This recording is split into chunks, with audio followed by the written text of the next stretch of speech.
আসসালামু আলাইকুম। আশা করছি সবাই ভালো আছো। তো বাসায় হচ্ছে আজ বিরিয়ানি রান্না করা হলো। তো হচ্ছে সব কিছু রেডি করে বিরিয়ানিটা তাড়াহুড়া করে রান্না করছি, যেহেতু স্কুলে যেতে হবে ওদেরকে, আমার মেয়েদেরকে আনতে যেতে হবে। তো আগে থেকেই সকাল সকাল ওদেরকে স্কুলে দিয়ে এসে সব কিছু রেডি করে নিলাম, যেহেতু রান্নাটা একদম ছটপট রান্না করা হয়ে যায়। আসলে এইসব রান্না করতে তেমন একটা সময় লাগে না, জাস্ট রেডি থাকলে রান্নাটা ছটপট হয়ে যায়।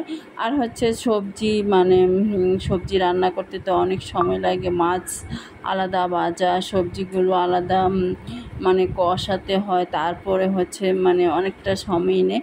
তারপরে এই তো আমি বিরিয়ানিটা রান্নার পরে হচ্ছে সব কিছু রাতের জন্য হচ্ছে মাছের ঝোল আর ডাল রান্না করলাম। তো এগুলো রেখে হচ্ছে রান্না করে গোছল করে প্রায় 4টা বাজে। তো ওদেরকে আনতে যাচ্ছি আর কি। তো তারপরে এই তো ছুটির পরে তো প্রচণ্ড রোদ ছিল, তারপরে ভাগ্য ভালো যে রিক্সাটা পেয়ে গেলাম। সবসময় এই টাইমটাতে রিক্সা পেতে অনেক সময় লাগে, যেহেতু ওরা এক পাশ থেকে আরেক পাশে যেতে চায় না। তো রিক্সা পাওয়ার পরে হচ্ছে আমরা রিক্সা নিয়ে উঠে চলে আসছি আর কি।